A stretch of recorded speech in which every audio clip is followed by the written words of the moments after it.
Magandang araw po sa ating lahat, and for today's devotional video, I will be sharing with you the book of Numbers in chapter 14. Ito pong storya na ito sa Numbers chapter 14 is about the journey of the Israelites sa wilderness o sa desierto after being freed from slavery for hundreds of years sa pamamagitan po ni Moses. Sila po naging slave o mga alipin sa Egypt. Okay, so in the middle of their journey, naging pasaway ang mga Israelita.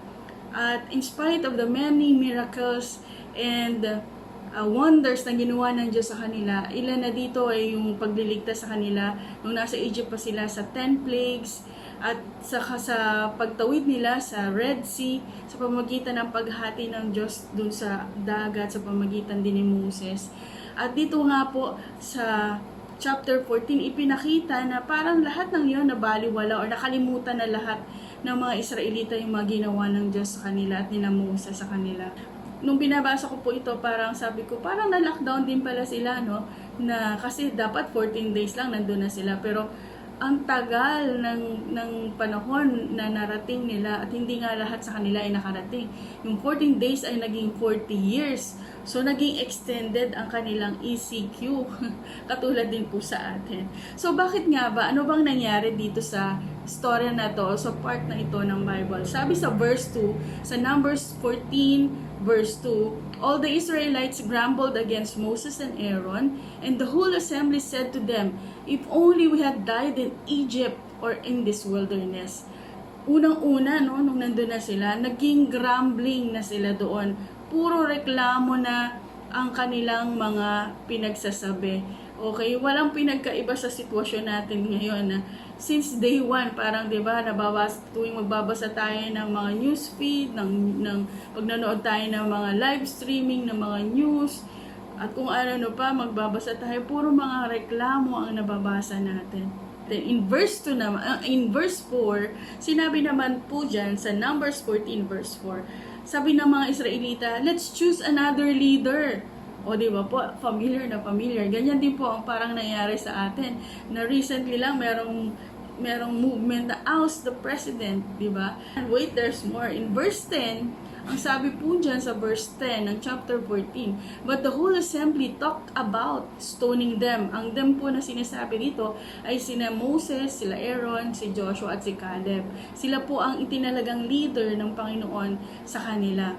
At sa kabila noon, nung narinig ito ng mga nina Moses, ni Aaron, ni Joshua at Caleb, nagsisi sila sa Panginoon. Pinunit nila ang damit nila at nagpray sila in behalf of the Israelites kasi alam nila na magagalit ang Diyos. Instead na matuwa sila sa ginawang pagsisisi nina Moses, ng mga leaders nila, no? Grabe, gusto pa nilang patayin ang mga ito. Tingnan natin yung response ni Lord sa verse 10. Sabi sa verse 10, then the glory of the Lord appeared at the tent of meeting to all the Israelites. The Lord said to Moses, ito po, sabi niya, how long will these people treat me with contempt? How long will they refuse to believe in me? In spite of all the signs I have performed among them, I will strike them down with a plague and destroy them. But I will make you into a nation greater and stronger than they. Yan po ay nasa Numbers 14, 10 to 12. Ano ba yung contempt? Tinignan po ito sa Google, no, sa dictionary, sabi doon, the feeling that a person or a thing is beneath consideration, worthless or deserving scorn. Okay, so baliwala. Parang itinuturing mo siya na maliit ka lang, katiting ka lang. Okay, so number 2, disregard for something that should be taken into account, na hindi mo siya pinapahalagahan, na dapat ay valuable dapat siya. Okay? So, number 3, the offense of being disobedient or disrespectful of a court or law and its officers. Okay? So, yan po ang ibig sabihin ng contempt. Ang totoong dahilan pala kung bakit lalong tumagal ang kanilang paglalakbay at kung bakit nagkaroon ng galit na talaga ako, nag-trigger na ang galit ng Panginoon. Ayan po, wala talaga silang, una yung contempt nga, wala sila talagang konsiderasyon sa Diyos. At pinatunayan lang nila na di-deserving si Lord. So, na worthless siya sa mga ginawa niya Hindi naman talaga mahalaga ang Diyos sa kanila.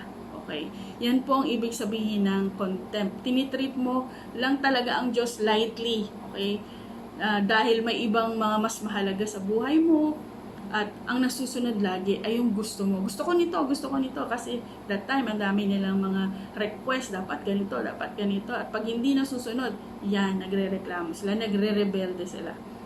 Maari mo palang i-treat with contempt si Lord kahit na naniniwala ka sa Kanya at nararanasan mo ang miracles and wonders niya. Katulad ng mga Israelites, grabe, ilan na yung nakita nila, na-experience nila. Pero after that, they treated God with contempt. So, paano mo siya tinitreat ng with contempt? Yung pagsuway mo sa mga gusto ng Diyos at doon sa mga taong itinalaga mong leader under you. Yan po yung ibig sabihin na tinitreat mo siya with contempt.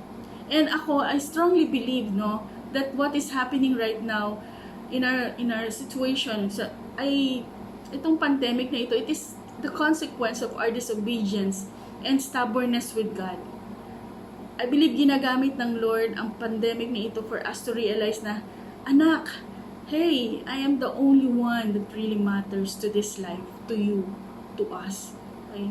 As if now, God is saying to us, no, ang galing nga talagang gusto niya tayong masolo, kaya diyan ka lang sa bahay kasi talagang kakausapin na kita this time.